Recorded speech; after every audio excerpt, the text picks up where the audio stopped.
There are books that discuss a specific imaginary culture in depth, and there are also books that take the reader on a big tour, visiting imaginary places and imaginary epochs, and showcasing imaginary cultures.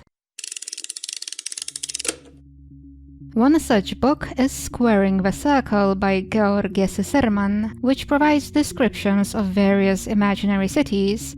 The first city described is ziggurat-shaped and consists of 7 levels. The lowest level is inhabited by slaves, the second level is the home of craftsmen and merchants, the third one is occupied by the army, the fourth one belongs to the priests, the fifth one houses men of high rank, the sixth one is the palace of the king, and the seventh one is a temple of the god Kaduk.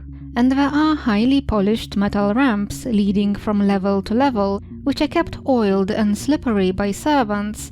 Anyone can attempt to ascend, and turn from a slave into a free person, from a free person into a soldier, from a soldier into a priest, and so on, but hardly anyone ever succeeds. At around the same time as Cicerman wrote Squaring the Circle, Italo Calvino wrote a book called Invisible Cities, in which Marco Polo tells Kublai Khan about the cities he has visited in his travels. Calvino does not really world build in this book.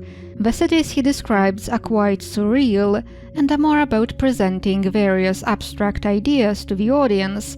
It's an interesting book to read, but as I am a world builder, the cities that most stuck with me are those that could be rationalized, with a little help from magic, like the city named Olinda, which, rather than expanding out from the edges like ordinary cities do, grows from the inside out, pushing the older parts of the city outwards. Kalpa Imperial by Angelika Gorodischer is also in some ways similar. My favorite story from that book features an imaginary city as the main character. It's born as a town along a trade route, grows into a city famed for its arts, then gets turned into an army barracks, then becomes a spa city, then is almost completely abandoned, and eventually is the site of the final battle of a civil war. Artists and assassins, preachers and healers, emperors and empresses, businessmen and businesswomen all come and go, but the city carries on, century after century.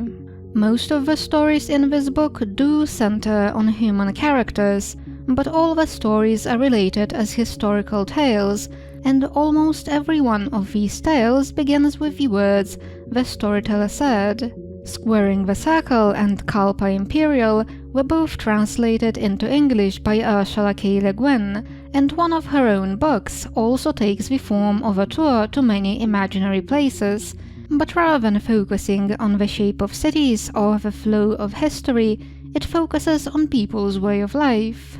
Of all the cultures described in the book, the one I found to be the most striking is that of the Ansarak, who live on a planet that takes around 24 Earth years to make a full orbit around its sun, and which has only 2 continents, the 2 connected by a mountainous land bridge. For one half of the year, the Ansarak live in the bustling cities of the southern continent, but once spring arrives and brings the northern continent back to life after the long winter, the inhabitants all leave the cities and head north, on foot, following ancestral routes. Scattering all around the northern continent, there the young people pair up, beget offspring and raise them, until autumn comes, which is when the Ansarak travel south. Children are prepubescent during their first migration south, and the young adults during their first migration north.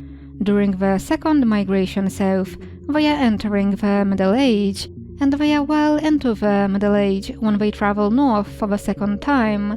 The third migration south is the last migration for many. They die in the southern cities during the winter.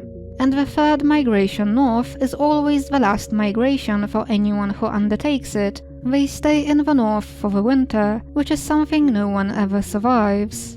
In addition to these sorts of cultural sketches, Changing Plains also features a few historical tales reminiscent of Kalpa Imperial, like the one about the Emperor Daodo, who commissioned so many statues of himself to be manufactured that even small villages had at least a dozen of them standing around.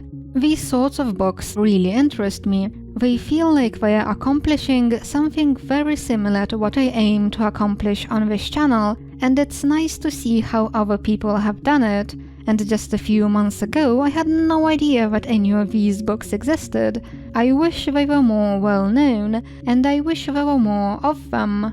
It would be amazing if there was an entire genre of fictional histories, fictional travelogues, and fictional anthropological accounts. Maybe it will exist one day. Maybe you all could write books about your worlds. But in any case, if you like my videos, then you will definitely like these 4 books. I very much recommend them.